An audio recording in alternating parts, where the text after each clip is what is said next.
Welcome to Revise and Resubmit, Weekend Classics. I'm Pavlov. And I'm Nikita. Imagine you're a brilliant, budding researcher. You're sitting in a quiet, dimly lit room. Right, burning the midnight oil. Exactly. The glow of your monitor is just reflecting off your tired eyes. You've spent years, perhaps the better part of a decade, just collecting data. Oh, the endless spreadsheets. The spreadsheets, the agonizing over trends, conducting countless interviews. And finally, after all that relentless pursuit, you discover something truly novel. A real breakthrough. Yeah, a hidden mechanism in human behavior, a fresh, undeniable insight. So, you pour your soul into writing it all down, and you submit your manuscript to a top-tier academic journal, and then, you wait. Which is the hardest part. It really is. Months later, the email arrives. Your heart races as you open the rejection letter, expecting validation. But instead, the editor has written, quite simply, "This paper fails to make a clear contribution to the field." Oh, that is just a gut punch. Right. How is that even possible? You found new facts. You literally dug them out of the ground of human experience. You did the work. You did the work. But as it turns out, in the world of academic science, a contribution isn't just a shiny stone you uncover and present to the world.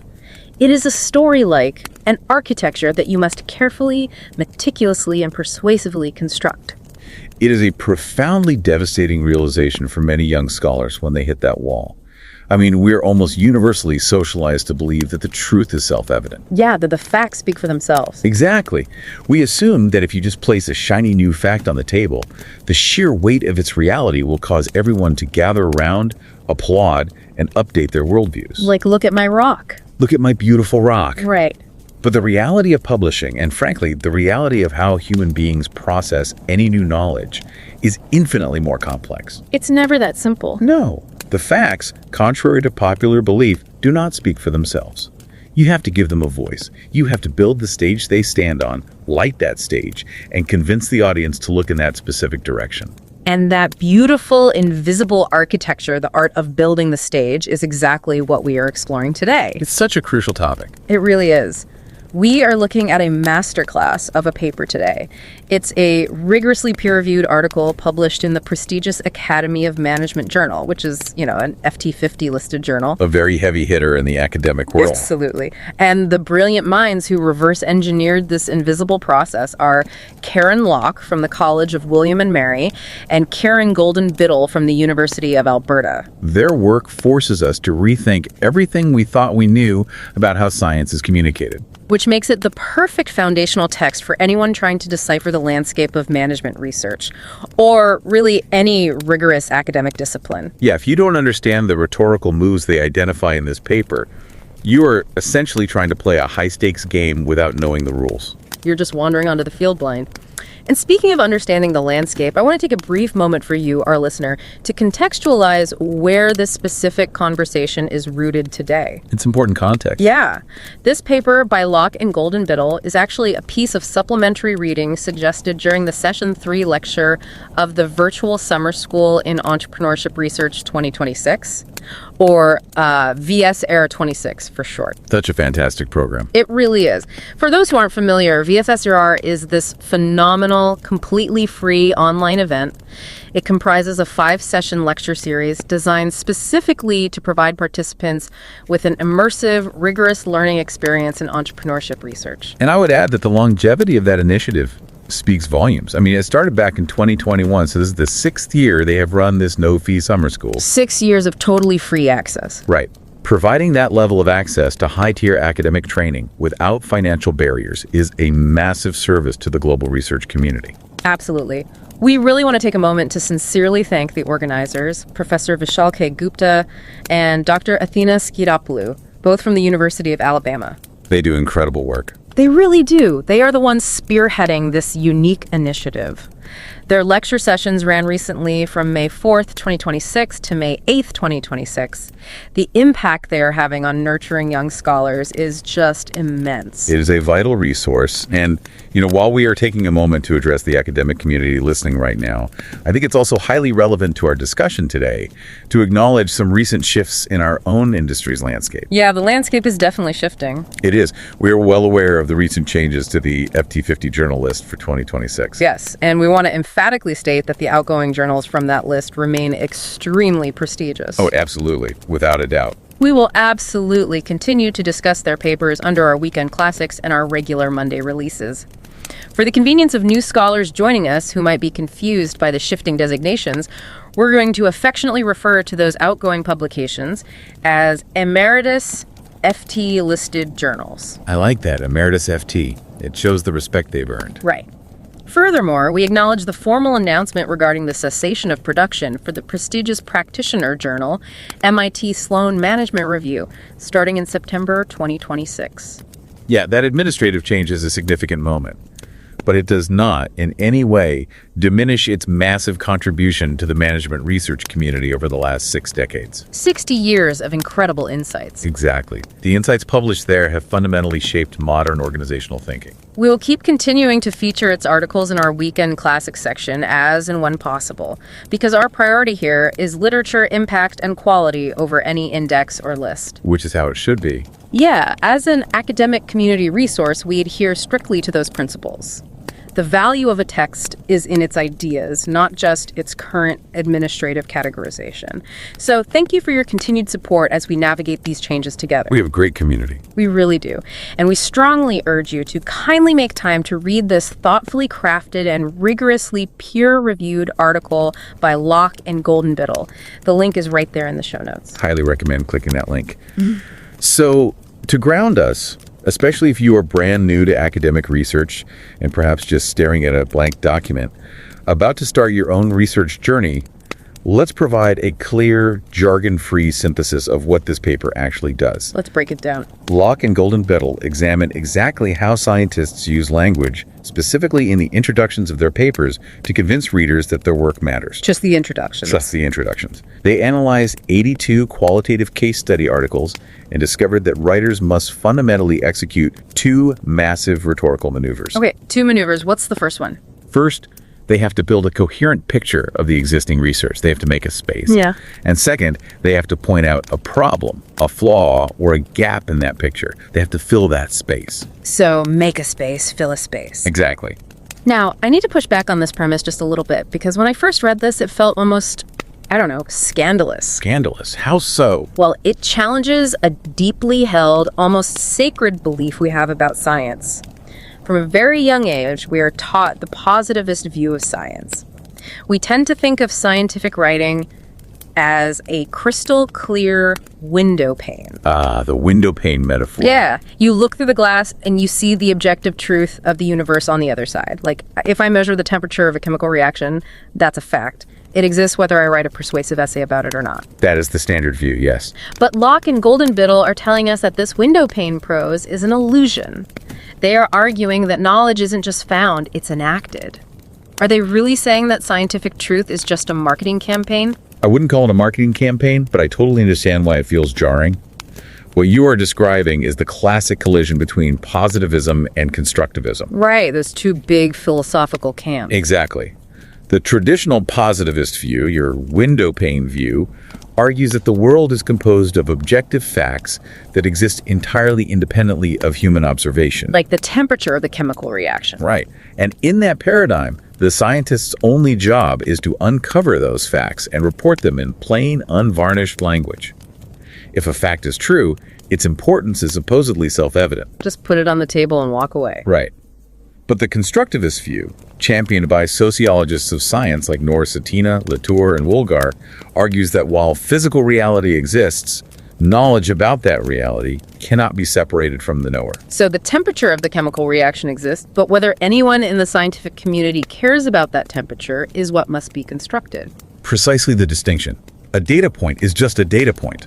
What counts as a contribution to knowledge is heavily influenced by social practices, historical context, and the specific community you are speaking to at that exact moment in time. It's all about context. Always. Meaning is enacted through language. An idea only becomes a recognized contribution when the members of a scholarly community collectively agree that it is important relative to what they already believe to be true. Okay, that makes sense. And here is where the paper references something that absolutely blew my mind.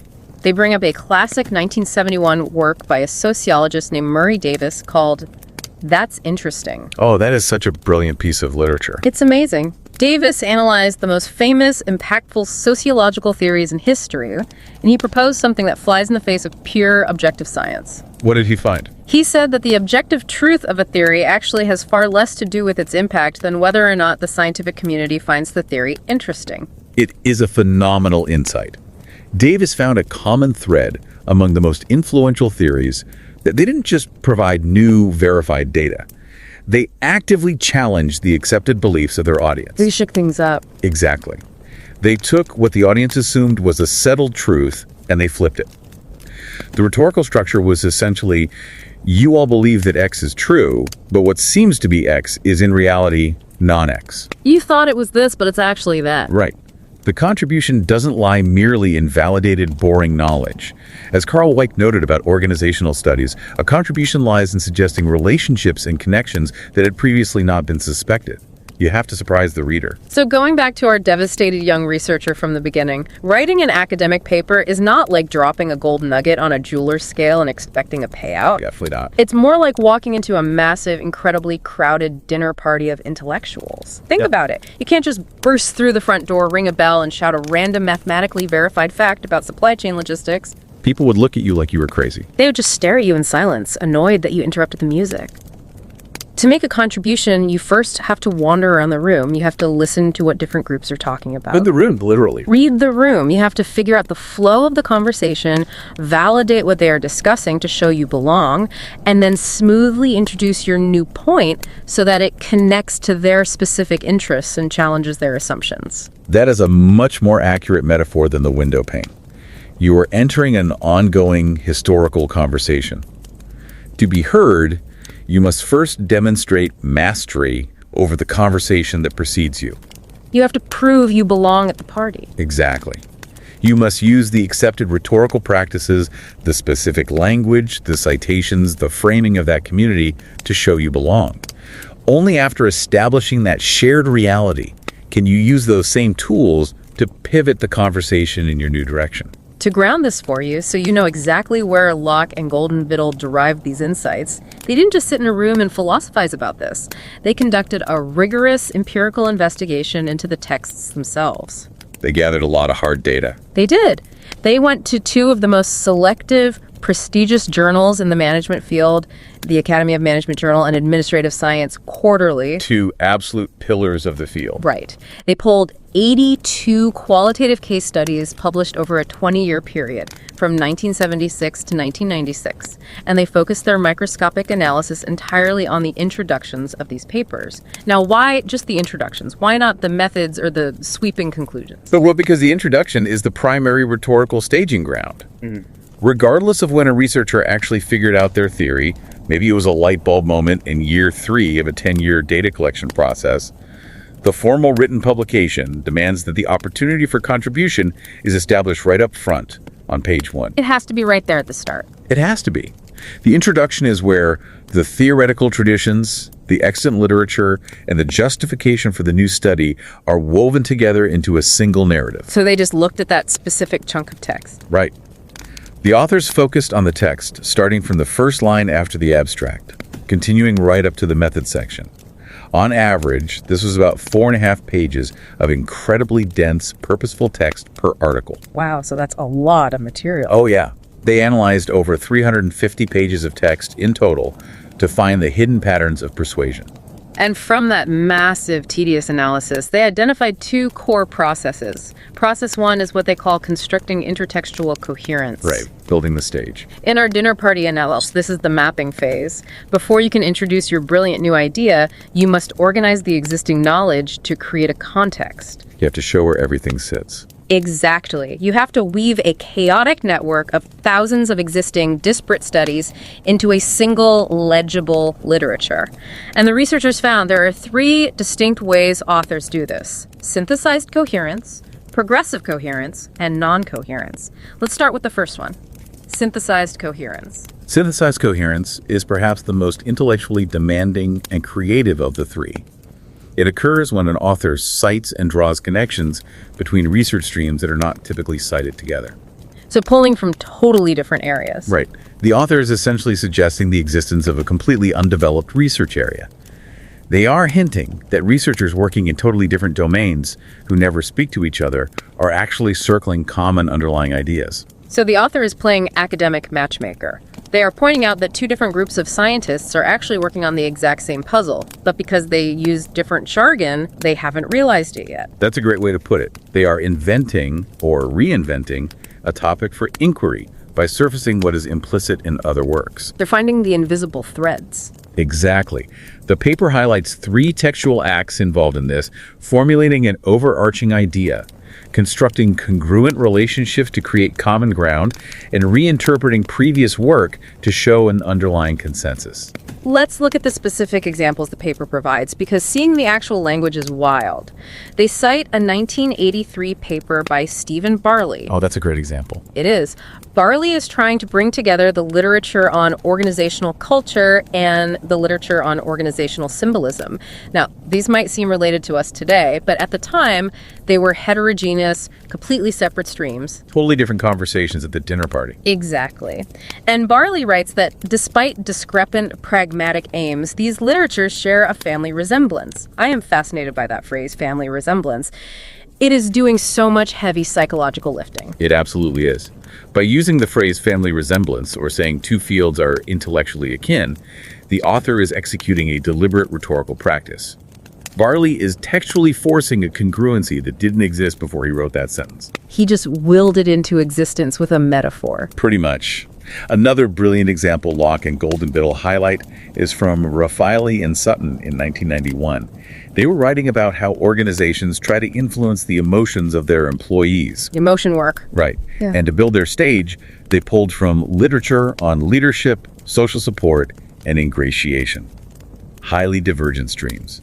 But they write that despite wide variance in the perspectives, there is, albeit often implicit, agreement. Okay, I have to stop you there. Albeit often implicit agreement. Isn't that just a polite way of putting words in dead people's mouths? Putting words in their mouths. Yeah. The author's basically saying, you guys agree with each other, you just don't know it yet, so I'm going to tell the world that you do. Is that mathematically honest? I wouldn't call it putting words in their mouths, though I see why you'd frame it that way. It's not fraudulent. It is an act of legitimate, high-level synthesis. Okay, synthesis. The authors are reinterpreting existing work to reveal an underlying thematic consensus that the original authors might have been too deep in the weeds to see. They are gleaning a critical mass of evidence from these disparate texts to legitimately configure a brand new topic for investigation. It's a new perspective on old data. Exactly. Notice the grammar they use to achieve this. They use unifying words like share, each, both, to textually weave coherence where previously there was only fragmentation. It's a synthesis of vision. I see. So that's synthesized coherence, the matchmaker approach. Now let's look at the second type, progressive coherent. This one is very different. Yeah, if synthesized coherence is mapping out a chaotic web and finding a hidden pattern, progressive coherence feels like drawing a solid, unshakable, straight line through history. Yes, that's exactly what it is. Progressive coherence asserts that there is a defined network of researchers linked by shared theoretical perspectives and methods who have been working on a highly focused research program that has advanced cumulatively over time. It's the march of progress. It depicts knowledge growth as a stable historical march. It projects a massive degree of consensus.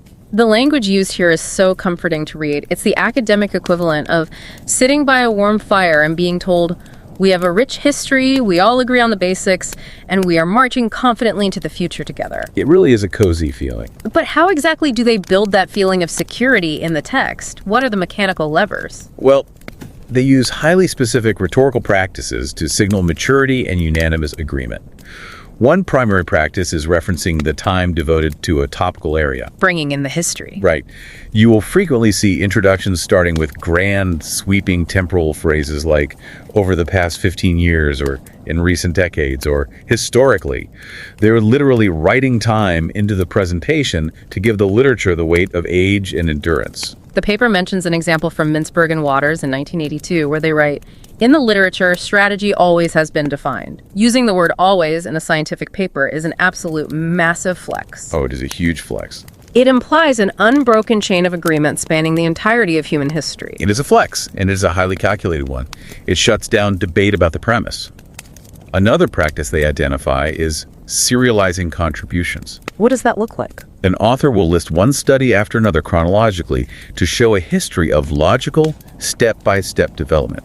First, Smith identified the stimuli in 1970, then Jones looked at growth in 1980, then Davis looked at environmental changes in 1990. Just a perfect little staircase. Exactly. It creates a narrative of a field that is maturing, building brick by brick.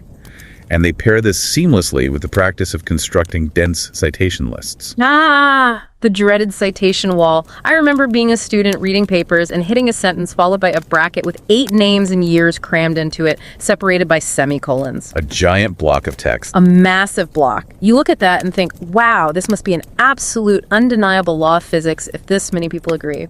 And that psychological surrender is exactly the rhetorical effect the author intended. By listing study after study in dense parenthesis, they are emphasizing the sheer, overwhelming volume of intellectual resources devoted to this topic. Look at all these smart people. Right. It subtly tells the reader, look at all these smart people who agree. This is a safe, established, and highly legitimate area of inquiry. Do not question the foundation. It relies entirely on the psychological weight of consensus. Which brings us to the third type of coherence, which is almost the exact opposite of that safety. Non-coherence. The messy one. Yeah, sometimes the author doesn't want you to feel safe. Sometimes they want to show you that the existing literature is just a flaming mess. It's a battlefield. Non-coherence highlights discord, contradiction, and bitter disagreement among researchers within a shared domain. Which naturally raises an important question. Why would an author intentionally highlight that a field is a mess? If you want your work to be taken seriously, why anchor it to a chaotic, confused discipline? I actually love this one because it's basically setting up a courtroom drama. A courtroom drama. Yeah, it's like a defense attorney pacing in front of the jury, pointing at the prosecution's rival expert witnesses and saying, ladies and gentlemen, these people can't even get their own story straight. How can you trust them? I see where you're going. It creates a massive vacuum of authority, which provides the absolute perfect opportunity for the author to swoop in, wearing a cape, as the sole voice of reason to fix the timeline. That is precisely the mechanism. The construction of discord is incredibly useful if you want to position your paper as the ultimate resolution. In non-coherent intertextual fields, the referenced works are presented as belonging to a common research program, but they are linked primarily by their failure to agree. They only agree that they disagree. Exactly. The textual action relies heavily on contentious characterizations. The authors deliberately select language that invokes images of investigative failure and emotional exhaustion. Emotional exhaustion in academic papers. Yes.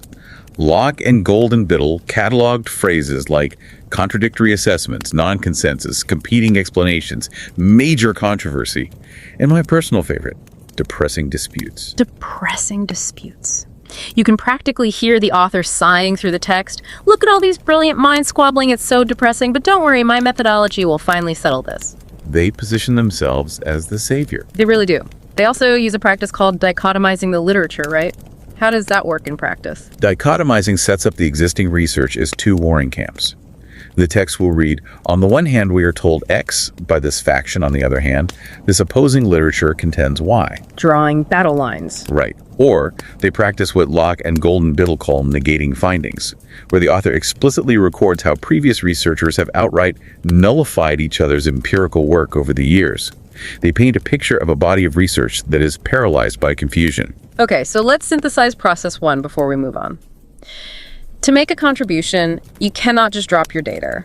You first have to construct the background reality for the reader. You have to build the stage. You build the stage. You either play matchmaker and show that disconnected people are actually talking about the same thing, synthesized coherence, or you draw a historical straight line to show that everyone has been walking the same safe path for decades, progressive coherence, or you play the lawyer and show that everyone is arguing and confused non-coherence. That is an excellent summary of constructing intertextual coherence. But as we know, merely setting the stage isn't enough. No, it's only half the battle. Right. Once you have organized the dinner party conversations into one of those 3 patterns, you must, in a sense, turn on them. You must create a compelling, urgent reason for your own specific work to exist. You have to show why you're there. You have to subvert the very literature that you just spent pages validating. This brings us to the second major process, problematizing the situation. Problematizing. This is where it gets interesting. You have carved out the space, now you have to justify why you need to fill it. I used a terrible metaphor earlier when I was reviewing my notes for this. I thought of it as taking a sledgehammer to a specific brick in the wall you just built. A sledgehammer might be a bit much. Way too aggressive. After reading the paper more closely, it's more like pointing out a wobbly leg on a beautiful chair, or noting that a grand painting is missing a tiny spot of blue. Much better analogy. And just like there were 3 ways to build the context, there are 3 ways to problematize it, ranging from deeply polite to absolutely ruthless. The first is incompleteness. I call this one the polite nudge. The polite nudge is a highly accurate description. An incompleteness problematization claims that the existing literature is valuable, it is respected, it is headed in the right direction, Right. but it is just missing one small crucial piece. Just a tiny gap. Right, it focuses entirely on specifying a gap. It's very deferential. You see phrasing like, this dominant theory provides a useful but incomplete view, or while the literature relies heavily on X, it remains sketchy about the origins of Y. Very gentle language. Extremely gentle. They explicitly identify the lacunae, the missing piece of the puzzle, without insulting the people who built the rest of the puzzle. What's fascinating to observe here is the tonal shift. Texts constructing incompleteness do so tentatively and with profound humility. You don't want to step on toes. The goal is not to make enemies. The goal is to establish alliances with the senior scholars you are citing. A classic rhetorical practice here is using spatial and directional metaphors. My goal was to place another stone on the path. Or, this article serves as an initial step toward understanding. Oh, that's clever. It conveys a sense that the author is just humbly, quietly adding to a grand, ongoing collective project. But they also have to foreshadow exactly how their study fills that specific gap, right? It's not enough to just stand there and say, hey, everyone, there's a hole in the floor over here. No, you can't just point out the problem and leave. You have to immediately follow up with, and here is the exact custom-cut piece of wood I brought to fill it. Absolutely. The problem and the proposed solution must be tightly, inextricably coupled. If an author points out a gap in understanding how institutions cope with inconsistent regulatory demands, the very next sentence in the introduction will propose a specific qualitative process model designed explicitly to explain that exact coping mechanism. Instant gratification for the reader. Right. The rhetorical move is to show the reader exactly why the new paper matters the moment the gap is revealed. So that's incompleteness. It's safe, it's humble, it's standard practice. But then we step the intensity up a notch to the second type of problematization inadequacy. I view this as the helpful correction. It's definitely a step up. It's significantly more assertive than just pointing out a missing brick. It is. Inadequacy problemizations go a step further. They claim that the extant literature hasn't just missed a minor detail. It has actively overlooked a vitally important perspective. They missed something big. It argues that the current views, while perhaps useful in the past, are simply not sufficient to explain the phenomena at hand, and it introduces an alternative framework or lens. I see. So instead of saying, we need a little more data on this specific variable, it's saying, we have been looking at this through the wrong pair of classes entirely. We need a new lens. That's the perfect analogy. The hallmark textual act here is illuminating oversights. The authors will frame the oversight by pointing out what previous, highly respected research has persistently neglected. Can you give an example? Sure. Locke and Golden-Biddle cite a brilliant study by Prasad in 1993. Prasad claims that the existing voluminous literature on computerization in the workplace has totally neglected the symbolic dimensions of that work. Symbolic dimensions. Yeah. Prasad isn't saying the old research on the technical aspects is factually wrong, just that it's fundamentally inadequate because it missed this massive, invisible symbolic component that drives human behavior. And to do this effectively, they have to introduce a partisan viewpoint. They have to advocate for their new lens, but they still try to be somewhat diplomatic about it, right? They use the sandwich method of critique. The sandwich method, exactly. They say things like, the extant literature has considerable elegance, but... Yes, this is where we see the subtle, complex tonal shift. They are definitively differentiating their perspective from the existing ones. They might juxtapose their approach against prominent past work using comparative language. Like saying, we do this, they did that. Precisely. Whereas previous researchers focused extensively on the structural outcomes, we focus on the lived experience. They are validating the insights gained from the old structural perspective, but strongly, partisanly suggesting that their new alternative perspective will offer considerable insights or has immense potential. So it's polite, but firm. They still portray their contribution politely, but they are definitively saying the old way isn't enough anymore to capture reality. Which brings us to the third most aggressive and frankly terrifying stance for a young researcher to take. Incommensurability. The big one. This is the paradigm shift. This is where the author basically stands up at the academic dinner party, flips the table over, shatters the plates, and says, everything you people have been talking about for 20 years is fundamentally, irrevocably misguided. It is the most radical, high-risk textual move available. I can't even imagine the stress of writing that. An incommensurability problematization argues that previous research is not just incomplete and not just inadequate, but actually fundamentally wrong. It seeks to completely overthrow the extant literature and replace it entirely with the author's proposed perspective. Okay, as someone who reads a lot but isn't subject to academic peer review, I have to ask, how on earth do researchers get away with this? It's not easy. How do you tell your peers, who, by the way, are likely the exact same people anonymously peer-reviewing your paper for the journal, that their life's work is entirely wrong without making lifelong enemies and getting your paper instantly rejected? It requires an incredible, almost Machiavellian mastery of what Deirdre McCloskey calls the scientific style. You cannot just attack them directly. You can't just say, you're wrong. No, you must sandwich the harsh critiques between neutral-sounding statements, extensive use of the passive voice, and relentless objective appeals to the data or the evidence. Making the data the bad guy. Exactly. You construct the grammar so that it seems as though it is not you, the arrogant author, who is attacking the old theory. It is the data itself that is tragically forcing the old theory into retirement. That is so brilliantly passive-aggressive. I didn't want to destroy your life's work, Professor, but the numbers gave me no choice. My hands are tied by the universe. That's exactly the tone. Let's look at the example the paper gives from Barley and Kunda in 1992. They are attacking the dominant, widely accepted view of managerial discourse. They start by writing that the dominant view has considerable elegance. There's the obligatory politeness. The setup. But then they drop the absolute hammer. They write, it rests on a reading of history that underplays events and that ignores streams of thought. Boom. You are elegant, but you don't understand history. And look closely at the rhetorical practices used to accomplish that takedown. They are making a head-on challenge, but phrasing it as a historical correction. They use highly provocative, loaded language. It's very calculated. In another phenomenal example by Bourget in 1991, looking at storytelling in organizations, he uses words like wrench to describe what old theories do to data. Wrench? That's aggressive. It is. He continuously juxtaposes prior research against his own work, using words like situated, real, in situ, and natural. Oh, wow. The inescapable implication is that all the old research was artificial, sterile, and disconnected from reality, whereas his new research is finally real and grounded. I am looking at the Bourget quote right now. He literally says previous approaches treated stories as objectified social facts and ignored the basic aspects of situated language performance. He pulls no punches. He really doesn't. He is systematically taking down the entire methodological foundation of his predecessors. It's breathtaking. And he advocates his alternative thesis not as a polite addition, but as a total mandatory replacement. If you believe Bourget, you cannot continue to use the old methods. It is a high-wire act of academic writing.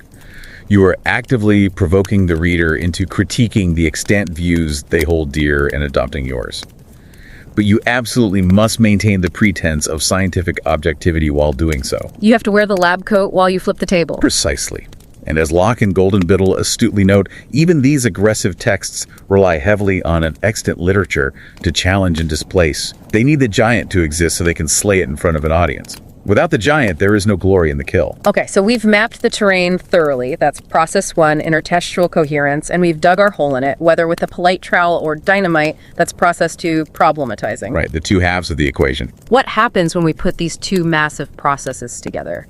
The paper does something really elegant here. It creates a matrix. A very useful matrix. Yeah, you have the 3 types of coherence on one axis, synthesized, progressive, non-coherence, and the 3 types of problematization on the other axis.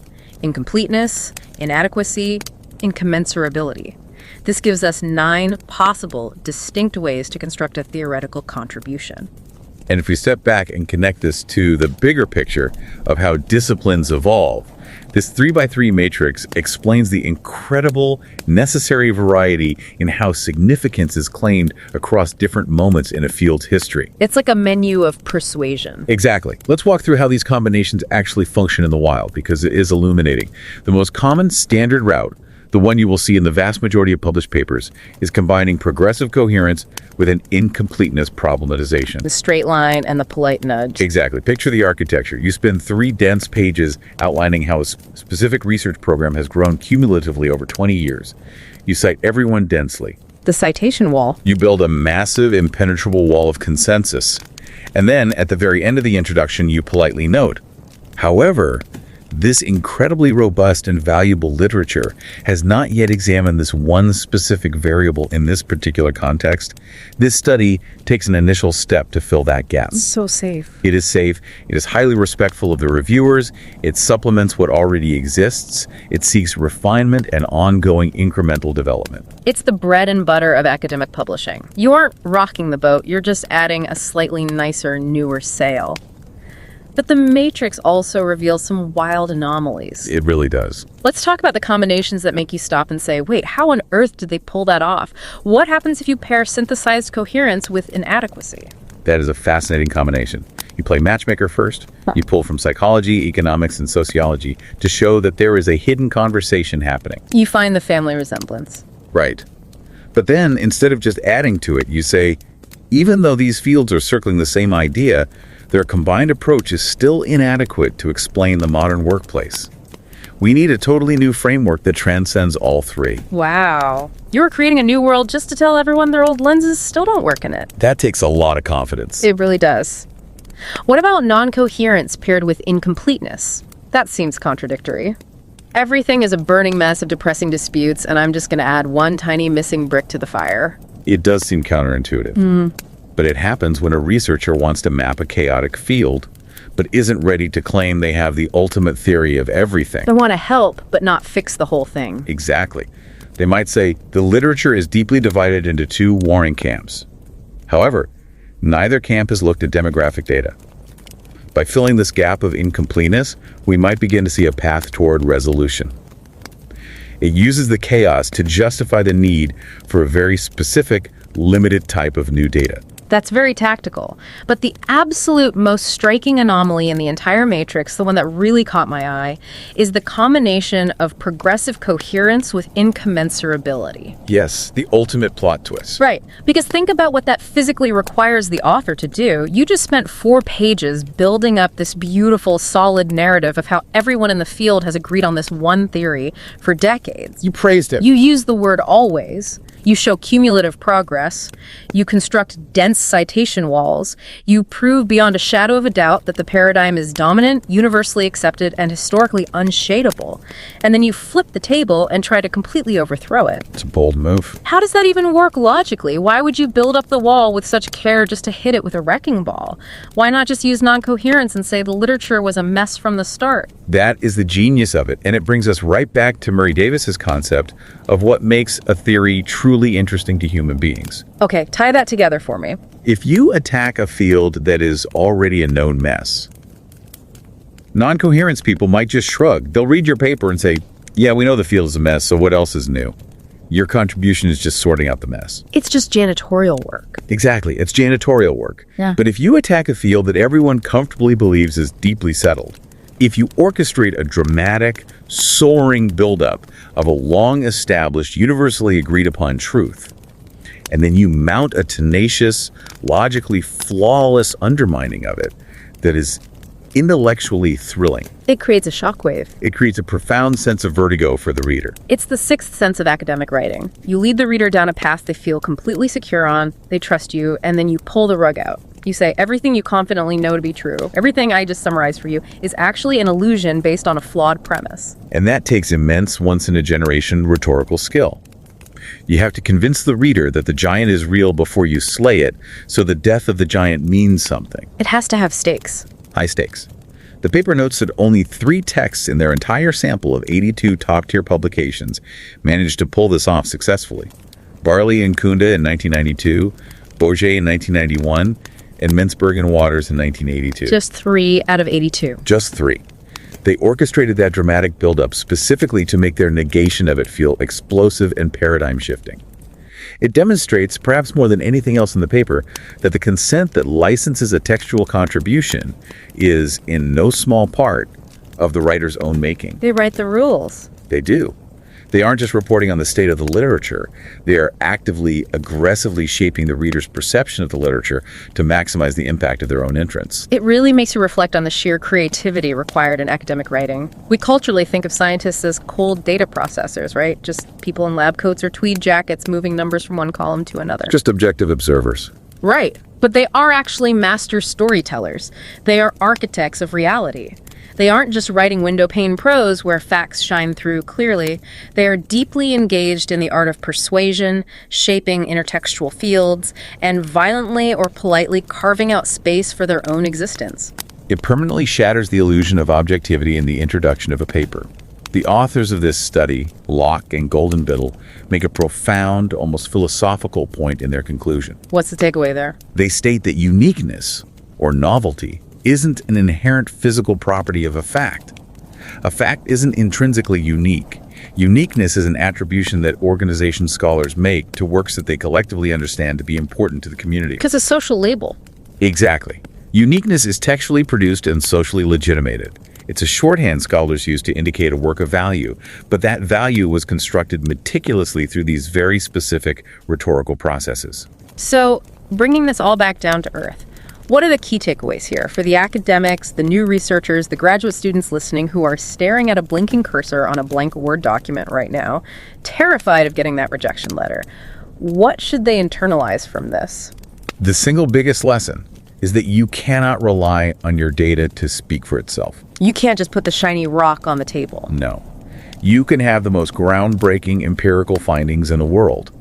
You could have cured a disease or solved supply chain logistics, but if you do not intentionally craft the context, if you do not map the literature using synthesized, progressive, or non-coherent strategies, and if you do not explicitly carve out your contribution by problematizing that literature, your paper will likely be rejected. The editor will just say, no contribution. Interesting data, but no contribution. Yep. You have to use these rhetorical tools to build the stage. You must learn the language of contribution as fluently as you learned your statistical methods. It's not enough to be right. You have to be persuasive within the rules of the game. And what about for practitioners? For the business leaders, the managers, the people who aren't writing papers, but who actually apply this research in the real world. They need this knowledge just as much. Right. When they read an expert report, a white paper, or an article in an emeritus FT journal, what should they keep in mind? They need to understand that the consensus presented to them in the first few pages, or the urgent new problem being highlighted to justify a new strategy, is a carefully constructed narrative. It's all designed. It is designed, from the first syllable, to persuade you to value the author's proposed solution. Recognizing the rhetoric, seeing how the author is actively dichotomizing the field to force a choice, or using the word always to imply an unbroken maturity, or using polite nudges to suggest incompleteness helps you critically evaluate the actual empirical weight of the claim. You become immune to the tricks. Exactly. It makes you a vastly more sophisticated consumer of knowledge. You stop seeing the text as a transparent window pane and start seeing it as a highly engineered lens that someone has ground to a very specific partisan prescription. I love that image. A lens ground to a specific prescription to make you see the world exactly how they want you to see it. Now, as we wrap up this exploration, I want to leave you, the listener, with a provocative future direction to mull over. This is a great thought exercise. We live in an era where we increasingly rely on artificial intelligence to process vast amounts of complex information. We use AI to summarize literature, to conduct systematic reviews across thousands of papers in seconds, and even to prompt it to identify gaps in the research. It's everywhere now. It really is. But based on everything we've unpacked today about the social construction of contribution, do we risk losing something fundamentally human? If an algorithm simply scans a million papers looking for literal incompleteness, like missing data points or untested variables, will it ever possess the imaginative human creativity required for synthesized coherence? That is the big question. Right. Will an AI ever be able to read across sociology and economics and instinctively feel that two entirely disparate fields share a family resemblance? That is the critical epistemological question of our time. And I would push it even further. Will an algorithm ever be capable of the brilliant, disruptive incommensurability that drives true paradigm shifts? Can it flip the table? Exactly. AI is trained on consensus. It is trained to predict the most likely next word based on what has already been written. Can an AI orchestrate a dramatic, soaring buildup of an established field just to tenaciously undermine it because it feels intellectually interesting to flip the table? I don't think it can. It's programmed to agree. If we outsource the mapping of our intertextual fields to machines, we might perfectly optimize for safety. We will become incredibly efficient at filling polite little gaps of incompleteness, but we might completely tragically lose the human artistry of the table flip. The paradigm shift, the Bourget, the Barley, and Kunda might become a lost art. That is a fascinating and, if I'm being honest, somewhat terrifying thought to sit with in the quiet hours. The world of knowledge isn't a static encyclopedia. It is constantly being written, unwritten, and rewritten. And it requires that very messy, very human touch, that specific rhetorical spark, to truly move forward. It needs the human element. It does. Remember our young researcher from the beginning, sitting alone, staring at that rejection letter? The ultimate lesson isn't that their facts were wrong. The lesson is that they and you have the power to actively shape the narrative of reality. You are the architect. You don't just find the truth in the dirt, you have to build the house it lives in, and then you have to invite everyone inside. Thank you so quietly and so sincerely for sharing your time and your mind with us today. And don't forget to subscribe to Revise and Resubmit on Spotify and Apple Podcasts. Until next time, keep those minds curious, keep questioning, and keep revising and resubmitting.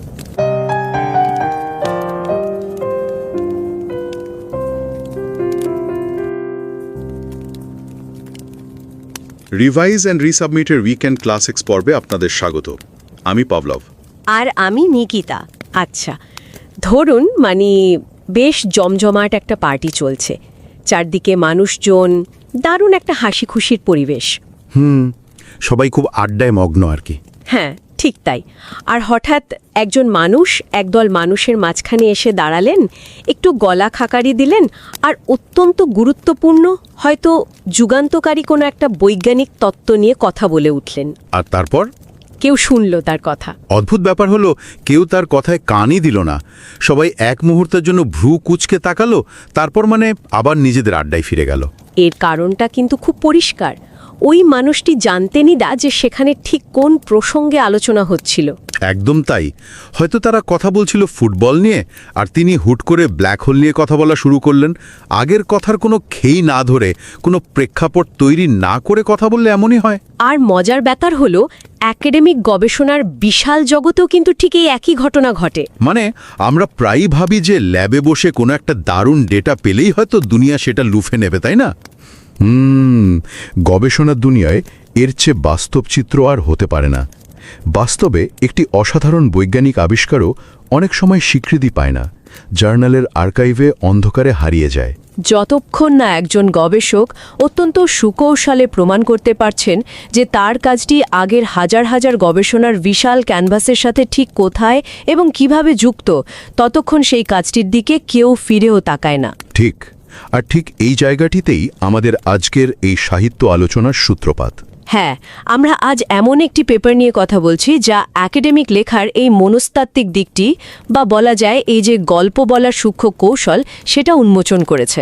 পেপারটির নাম Constructing Opportunities for Contribution, Structuring Intertextual Coherence and Problematizing in Organizational Studies।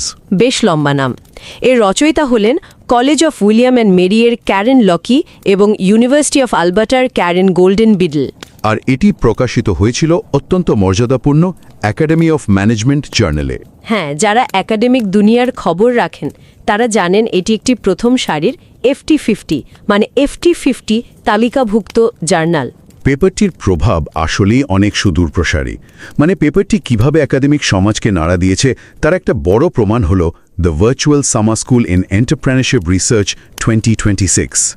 ও আচ্ছা, যাকে আমরা সংক্ষেপে VSS ER 26 বলি, তাই তো? একদম ঠিক। এই VSSER 26 সেশন 3 এর লেকচারে এই পেপারটিকে একটি অত্যন্ত গুরুত্বপূর্ণ সম্পূরক পাঠ হিসেবে রাখা হয়েছে। VSSER এর এই উদ্যোগটা কিন্তু দারুণ, বিশেষ করে নতুন গবেষকদের জন্য। এটা তো সম্পূর্ণ বিনামূল্যের একটা অনলাইন ইভেন্ট, তাই না? হ্যাঁ, সম্পূর্ণ ফ্রি। 2021 সালে শুরু হওয়া এই চমৎকার উদ্যোগটির এখন 6ষ্ঠ বছর চলছে। বাহ, দারুণ। 4 মে থেকে 8 মে 2026 পর্যন্ত তাদের যে 5টি লেকচার সেশন হলো, সেখানে এন্টারপ্রেনারশিপ গবেষণায় আগ্রহীদের একটি অসাধারণ শেখার সুযোগ দেওয়া হয়েছে। এটা সত্যিই প্রশংসনীয়। হ্যাঁ, ইউনিভার্সিটি অফ অ্যালাবামার প্রফেসর বিশাল কে গুপ্তা এবং ডক্টর অ্যাথিনাস কিয়াডোপুলু যেভাবে এই অনন্য উদ্যোগটি সফলভাবে পরিচালনা করছেন, তার জন্য তারা বিশেষ ধন্যবাদের দাবিদার। অবশ্যই। আর এই যে আপনি একটু আগে জার্নালের প্রভাবের কথা বললেন, সেখানে আমার একটা কথা মনে পড়ে গেল। কোন বিষয়টা? এই যে 2026 সালের FT50 তালিকা নিয়ে একাডেমিক মহলে এত আলোচনা, এত লদবদল, আমরা সবাই তো সাম্প্রতিক পরিবর্তনগুলো সম্পর্কে বেশ অবগত। এটা একাডেমিক জগতে বেশ বড় একটা আলোড়ন তুলেছে। কিন্তু এটা মনে রাখা জরুরি যে এই তালিকা থেকে বাদ পড়া জার্নালগুলো এখনও অত্যন্ত সম্মানজনক। একদম ঠিক বলেছেন। নতুন স্কলারদের সুবিধার্থে আমরা এই জার্নালগুলোকে এখন থেকে ইমেরিটাস FT হিসেবে আখ্যায়িত করব, আর আমাদের সাপ্তাহিক ক্লাসিক বা নিয়মিত পর্বগুলোতে এগুলোর পেপার নিয়ে আলোচনা অব্যাহত থাকবে। খুব প্রাসঙ্গিক একটা পয়েন্ট তুলেছেন। এই যেমন ধরুন, স্বনামধন্য practitioner journal MIT Sloan management review. হ্যাঁ, তাদের তো একটা বড় ঘোষণা এসেছে সম্প্রতি। ঠিক, তারা 2026 সালের সেপ্টেম্বর থেকে তাদের প্রকাশনা বন্ধ করে দেওয়ার আনুষ্ঠানিক ঘোষণা দিয়েছে। খবরটা ম্যানেজমেন্ট কমিউনিটির জন্য বেশ বেদনায়ক। খুবই বেদনায়ক।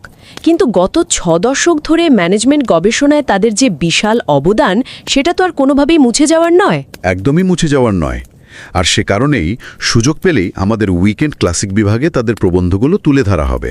কারণ কোনো সাময়িক ইন্ডেক্স বা তালিকার চেয়ে সাহিত্যের প্রকৃত প্রভাব এবং গুণগত মানই সবসময় আমাদের কাছে অগ্রাধিকার পায়। এটাই তো একাডেমিক কমিউনিটির মূল ভিত্তি হওয়া উচিত। আচ্ছা, এবার তাহলে মূল আলোচনায় ফেরা যাক। যারা শুনছেন তাদের প্রতি বিনীত অনুরোধ থাকবে সময় বের করে অত্যন্ত নিখুঁতভাবে পিয়ার রিভিউ হওয়া এই প্রবন্ধটি পড়ার জন্য। হ্যাঁ, পড়ার লিঙ্ক আমাদের শো নোটে দেওয়া আছে। যারা একাডেমিক গবেষণায় একেবারে নতুন, মানে সবে নিজের গবেষণার পথ চলা শুরু করতে যাচ্ছেন, তাদের জন্য এই পেপারের মূল কথাটা আগে একটু সংক্ষেপে বলে নিই। একটা সারসংক্ষেপ দিলে সবার বুঝতে সুবিধা হবে। গবেষকরা কিভাবে শুধু তথ্য দিয়েই নয়, বরং ভাষার শৈলী ব্যবহার করে পুরো একাডেমিক সমাজকে বোঝান যে তাদের গবেষণাটি সত্যিই একটি নতুন এবং অমূল্য অবদান। এটি মূলত সেটাই শেখায়। বলা যায় সায়েন্টিফিক লেখার একটি মাস্টার ক্লাস। মাস্টার ক্লাস শব্দটা একদম ঠিক, কারণ বিজ্ঞান বলতে তো আমরা বুঝি অকাট্য প্রমাণ আর নিরেট তথ্যের সমাহার। কিন্তু এই পেপারটি বলছে বিজ্ঞান কেবল কিছু নিরেট তথ্য নয়। মানে বিজ্ঞানকে আমরা যতটা নৈর্ব্যক্তিক বা অবজেক্টিভ ভাবি, ব্যাপারটা ততটা সরল নয়। না, মোটেও না। পেপারটি 71 সালে প্রকাশিত সমাজবিজ্ঞানী ডেভিসের একটি চমৎকার ধারণাকে সামনে নিয়ে আসে। ডেভিস কি বলেছিলেন? ডেভিস বলেছিলেন যে একটি তথ্য কতটা সত্য তার চেয়েও একাডেমিক দুনিয়ায় বেশি গুরুত্ব পায় তথ্যটি কতটা আকর্ষণীয় বা ইন্টারেস্টিং। আচ্ছা, মানে সত্য হওয়ার চেয়েও আকর্ষণীয় হওয়াটা জরুরি। হ্যাঁ, কোনো কাজ তখনই বৈজ্ঞানিক অবদান হিসেবে স্বীকৃতি পায় যখন বৈজ্ঞানিক সমাজ সেটিকে গুরুত্বপূর্ণ বলে মেনে নেয়। মানে জ্ঞান আসলে সামাজিকভাবে নির্মিত হয়। এই ব্যাপারটা আমার কাছে একজন আইনজীবীর আদালতে যুক্তি দাঁড় করানোর মতো মনে হচ্ছে। চমৎকার উপমা। কিভাবে একটু বুঝিয়ে বলবেন? মানে ধরুন, একজন আইনজীবীর কাছে হয়তো অনেক সত্য তথ্য বা অকাট্য প্রমাণ আছে, কিন্তু তিনি যদি বিচারক এবং জুরিদের সামনে সেই তথ্যগুলোকে একটি বিশ্বাসযোগ্য সুগঠিত গল্পের মতো সাজিয়ে উপস্থাপন করতে না পারেন, তাহলে তিনি মামলাটি হেরে যাবেন। একদমই তাই। তো এই অ্যানালজি থেকে আমি একটা প্রশ্ন করতে চাই। এর মানে কি বৈজ্ঞানিক গবেষণা শুধুই কথার মারপ্যাচ? বাস্তব তথ্যের চেয়ে কি এখানে উপস্থাপনার কৌশল বেশি গুরুত্ব পাচ্ছে? প্রশ্নটা খুব স্বাভাবিক, তবে এখানে একটু পার্থক্য আছে। আইনজীবীর যেমন প্রমাণের বাইরে যাওয়ার সুযোগ নেই, গবেষকেরও নেই। আচ্ছা, মানে ডেটা বা তথ্য থাকতে হবে? অবশ্যই থাকতে হবে। তথ্য ছাড়া তো আর বিজ্ঞান হবে না।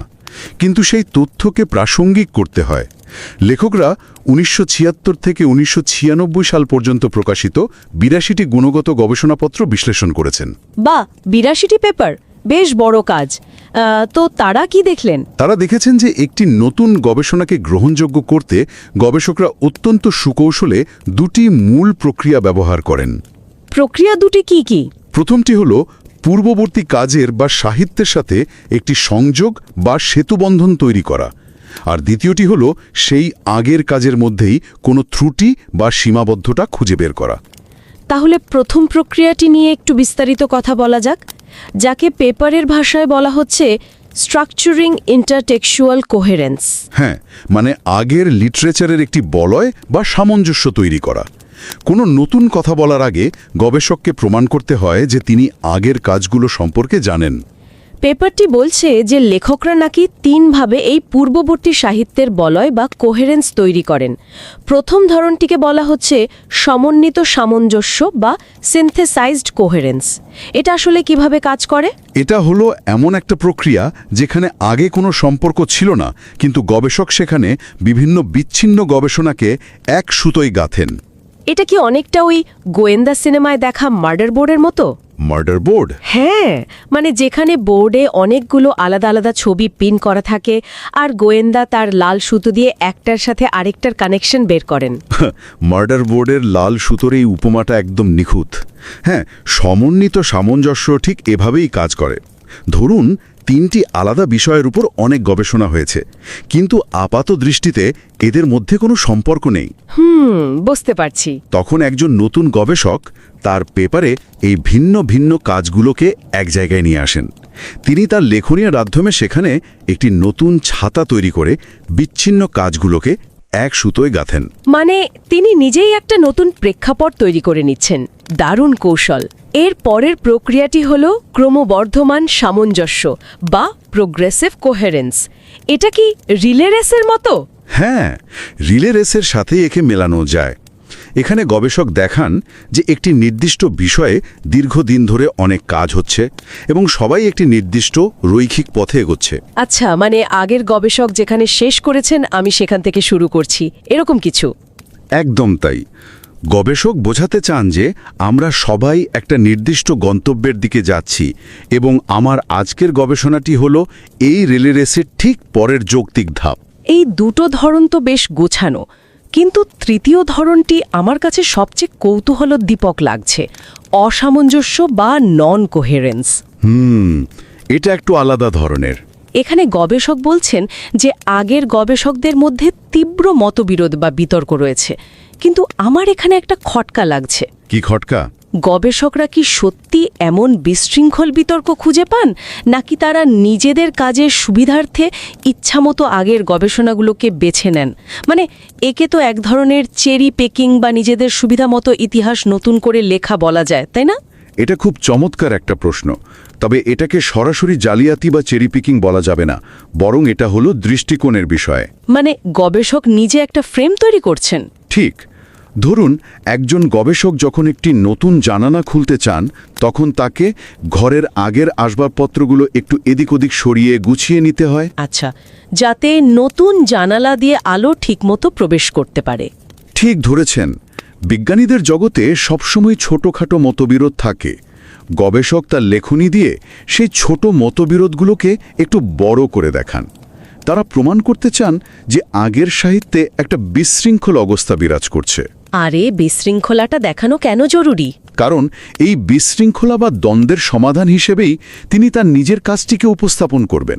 ও আচ্ছা, মানে ওই পার্টিতে মনোযোগ না পাওয়া মানুষটি যদি বলতেন, আপনারা যে ফুটবল নিয়ে এতক্ষণ তর্ক করছেন, এই তর্কের একটা বড় সমাধান লুকিয়ে আছে ব্ল্যাক হোলের থিওরিতে, তাহলে সবাই হয়তো নড়েচড়ে বসত। একদম ঠিক। আগের আলোচনার সাথে নিজের আলোচনাকে যুক্ত করার এটাই আসল কৌশল। তাহলে এই যে আমরা ঘরের আসবাবপত্র গুছিয়ে নিলাম, আগের সাহিত্যের একটা সুন্দর বা অগোছালো ভিত্তি তৈরি করলাম, এরপর কি? এরপরের কাজ হলো সেই ভিত্তির উপর আঘাত করা বা তাকে প্রশ্নবিদ্ধ করা। পেপারের ভাষায় একে বলা হচ্ছে প্রবলেমেটাইজিং। এটিও নাকি 3 ধাপে বা 3 ধরনের করা যায়। হ্যাঁ, প্রথমটি হলো অসম্পূর্ণতা বা ইনকমপ্লিটনেস। এটা নিয়ে যদি একটা উদাহরণ দেন, এটাকে কি আমি একটা বাড়ি বানানোর সাথে তুলনা করতে পারি? অবশ্যই পারেন। কিভাবে মেলাবেন এটাকে? ধরুন অসম্পূর্ণতা হলো বাড়িতে একটা নতুন ঘর যোগ করা, মানে অত্যন্ত ভদ্রভাবে বলা যে আগের কাজগুলো বা বাড়িটা চমৎকার, কিন্তু এতে একটা ছোট বিষয় বা গেস্ট রুম বাদ পড়েছে যা আমি যুক্ত করছি। উপমাটা চমৎকার। হ্যাঁ, অসম্পূর্ণতা হলো সবচেয়ে নম্র, সবচেয়ে ভদ্র পদ্ধতি।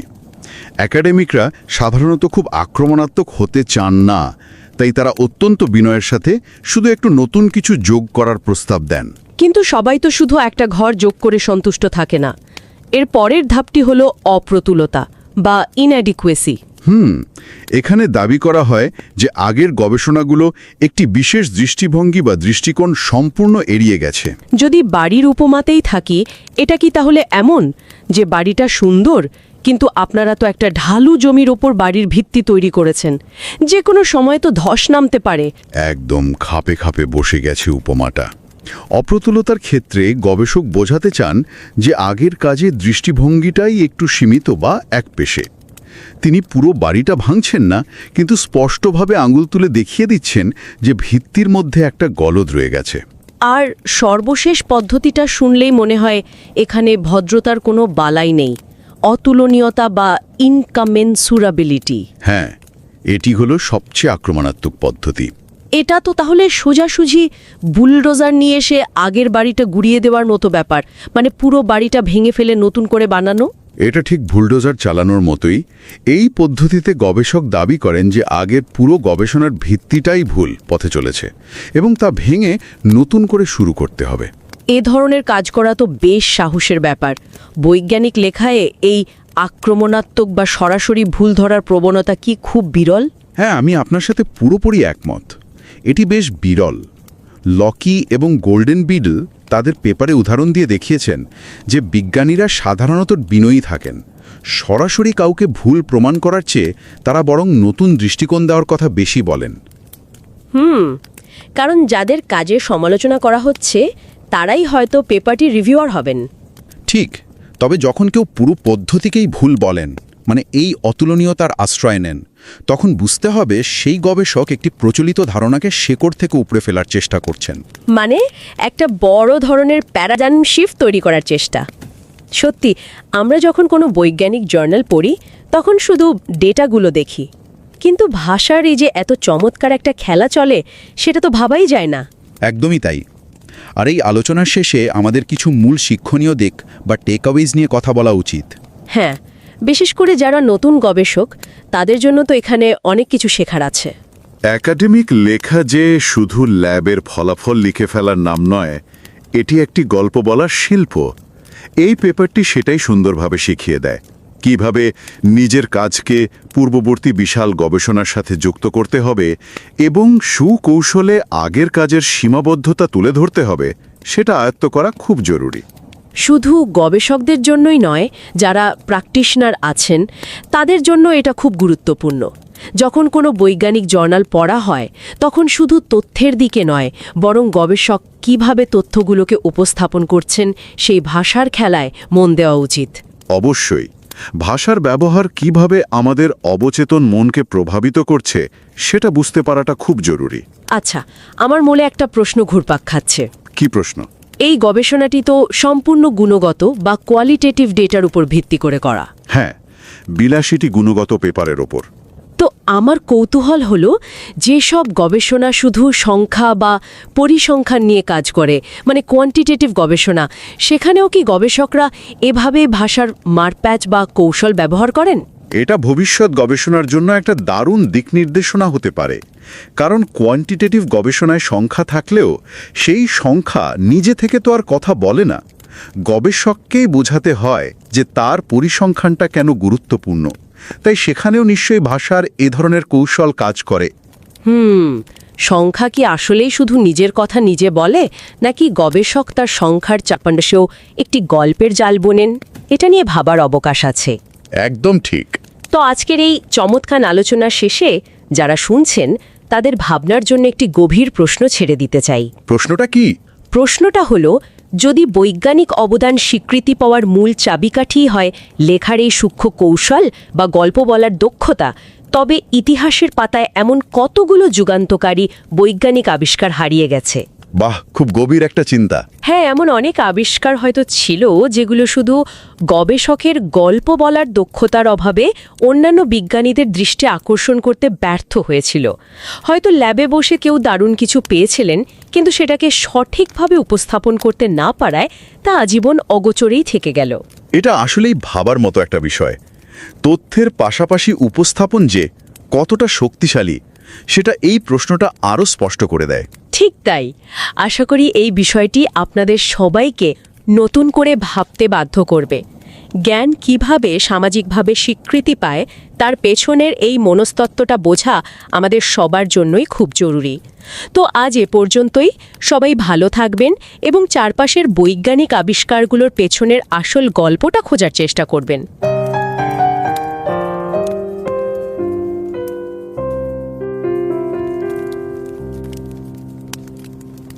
नमस्कार और रिवाइज एंड रीसबमिट की वीकेंड क्लासिक्स एपिसोड में आपका स्वागत है। मैं हूं पावलो और मैं हूं निकिता। कल्पना की जाए एक बहुत बड़े बहुत ही पुराने हॉल की। अच्छा, एक ऐतिहासिक हॉल जैसा? हाँ बिल्कुल।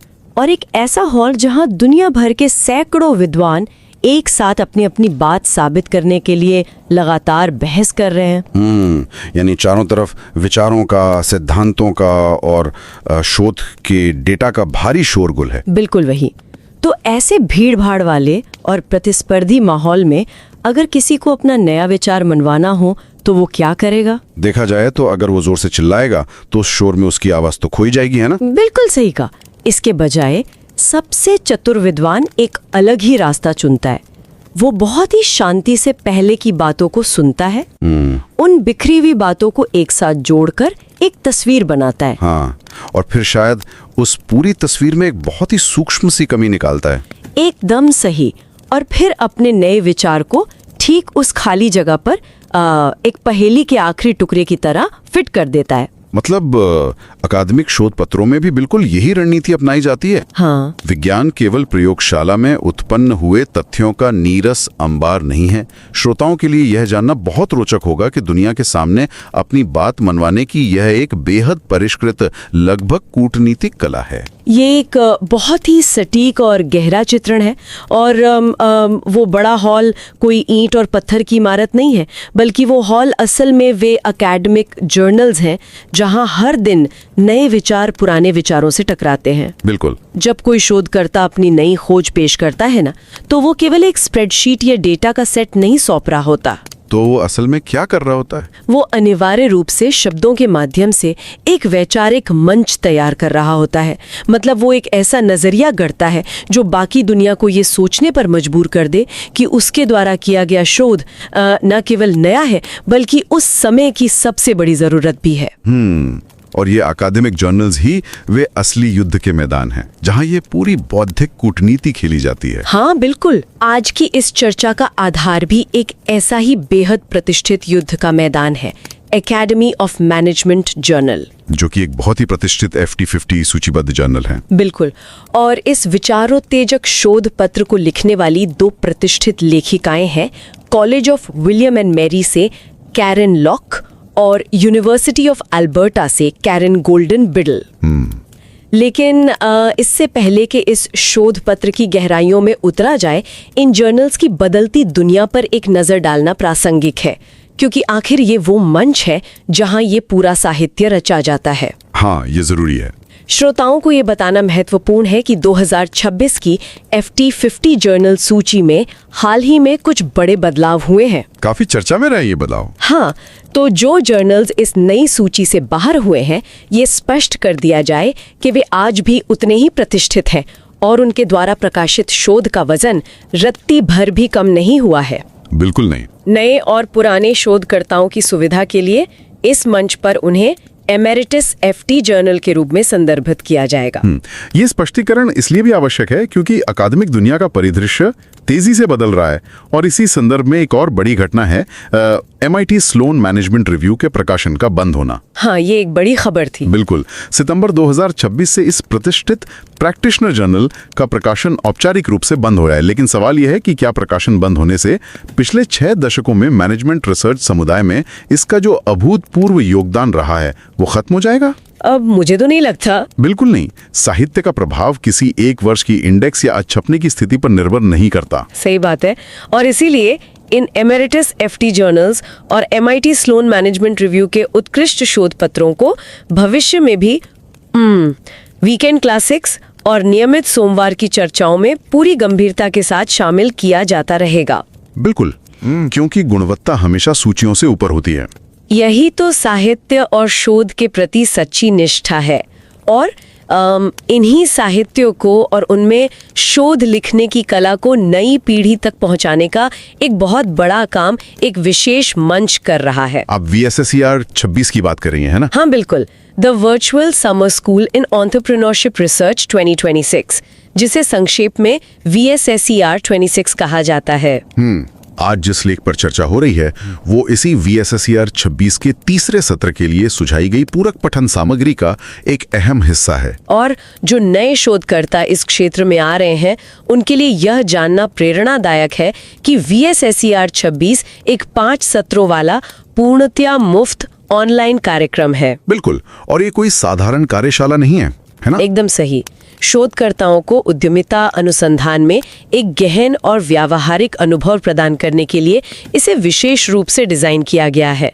देखा जाए तो 2021 में इस पहल की शुरुआत हुई थी और 2026 में यह इस नो फीस समर स्कूल का 6ठा वर्ष है। क्या बात है। हाँ, और यूनिवर्सिटी ऑफ एलाबामा के प्रोफेसर विशाल के गुप्ता और डॉक्टर एथीना स्कियाडोपोलो ने इस ज्ञानवर्धक पहल का जो नेतृत्व किया है उसके लिए वे विशेष धन्यवाद के पात्र हैं। बिल्कुल।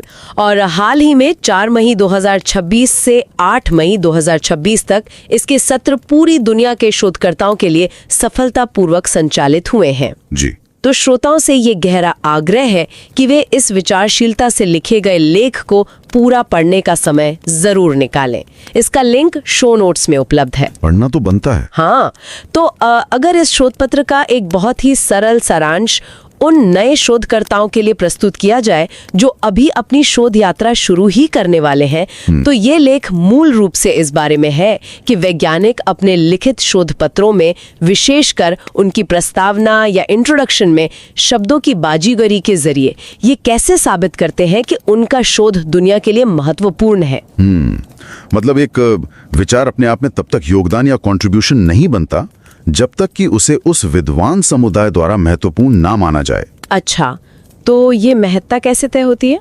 यहाँ डेविस के 1971 के क्लासिक काम का हवाला इसी बात को पुष्ट करता है। उनका कहना था कि किसी सिद्धांत का वस्तुनिष्ठ सत्य यानी ऑब्जेक्टिव ट्रूथ उतना मायने नहीं रखता जितना कि ये मायने रखता है कि वो सिद्धांत कितना दिलचस्प है। दिलचस्प मतलब मनोरंजक? मनोरंजक नहीं, बल्कि अकादमिक अर्थों में दिलचस्प। इसका मतलब है कि वो पुरानी मान्यताओं को कितनी कुशलता से चुनौती देता है या उनमें कोई नया दृष्टिकोण जोड़ता है। और यह पूरा काम भाषा के उपयोग से किया जाता है। यानी शोधकर्ता सीधे अपने नए विचार को मंच पर नहीं ला सकता? बिल्कुल नहीं। पहले उसे ये दिखाना होता है कि अब तक क्या काम हो चुका है। शोध की भाषा में इसे इंटरटेक्सचुअल कोहेरेंस या इंटरटेक्सचुअल कोहेरेंस कहा गया है। ये मौजूदा ज्ञान का एक मंच तैयार करने जैसी प्रक्रिया है। यानी आप सीधे अपनी कहानी नहीं सुना सकते, पहले आपको ये बताना होगा कि बाकी लोग क्या कह रहे हैं। एकदम सही। जहाँ तक समझ आ रहा है, लेखिकाओं ने इस मंच को बनाने के या पुराने साहित्यों को एक साथ पिरोने के 3 मुख्य तरीके बताए हैं। हाँ, 3 तरीके हैं। तो पहला है सिंथेसाइज्ड कोहेरेंस या संश्लेषित सुसंगतता। मतलब इसमें शोधकर्ता उन अलग अलग शोधों को जोड़ते हैं जिन्हें पहले कभी एक साथ नहीं देखा गया। हाँ, बिल्कुल। क्या ये ऐसा है जैसे मनोविज्ञान और सप्लाई चेन मैनेजमेंट, जो कि 2 अलग अलग दुनिया हैं, बिल्कुल, उनको एक साथ लाना और दिखाना कि वे असल में एक ही बड़ी पहेली के हिस्से हैं? हाँ, इसका मूल विचार यही है। शोधकर्ता जानबूझकर ऐसे 2 या 2 से अधिक अलग अलग ज्ञान के क्षेत्रों को चुनता है जो अब तक समानांतर चल रहे थे, और फिर अपनी प्रस्तावना में एक ऐसा तार्किक पुल बनाता है जिससे वे दोनों जुड़े हुए दिखने लगते हैं। ये एक बहुत ही जटिल प्रक्रिया है। अगर इसे एक रोजमर्रा के उदाहरण से समझा जाए तो क्या ये एक ऐसी डिनर पार्टी आयोजित करने जैसा है जहां आप उन अजनबियों को एक मेज पर साथ बैठाते हैं जिनकी रुचियां समान हो, भले ही वे पहले कभी न मिले हों? डिनर पार्टी का उदाहरण थोड़ा ज्यादा ही खुशनुमा और अनौपचारिक हो जाता है। अच्छा। हाँ, इसे समझने के लिए एक अदालत के कमरे या कोर्ट रूम की कल्पना करना ज्यादा सटीक होगा। Court room? वो कैसे? जहां वकील यानी कि शोधकर्ता अलग अलग क्षेत्रों के विशेषज्ञ गवाहों को बुलाता है। वे गवाह एक दूसरे को नहीं जानते, है ना? हाँ। लेकिन वकील उनसे इस तरह सवाल पूछता है कि उन सभी की गवाही मिलके एक ही कहानी का समर्थन करने लगती है। अरे वाह, ये बहुत ही सटीक उदाहरण है ना? और दूसरा तरीका जो पेपर में बताया गया है वो है प्रोग्रेसिव कोहेरेंस या प्रगतिशील सुसंगतता। प्रगतिशील सुसंगतता? नाम सुनकर ऐसा लगता है जैसे किसी एक ही विषय पर लंबे समय से लगातार काम हो रहा हो। बिल्कुल। यहाँ शोधकर्ता ये दिखाते हैं कि किसी विषय पर लंबे समय से, मतलब कई दशकों से एक निरंतर विकास हो रहा है और सभी विद्वान एक ही दिशा में सहमत हैं। तो ये एक परिपक्व शोध क्षेत्र को दर्शाता है। हाँ, इसमें अक्सर पिछले 15 वर्षों में शोधकर्ताओं ने लगातार ये पाया है कि जैसे वाक्यांशों का उपयोग होता है। यहाँ शोधकर्ता एक बहुत लंबी साझा विरासत का निर्माण करता है ताकि श्रोता या पाठक को लगे कि वो एक बहुत ही ठोस और स्थापित विषय पढ़ रहा है। बिल्कुल सही, जैसे एक खुशहाल परिवार अपनी पुरानी यादें साझा कर रहा हो।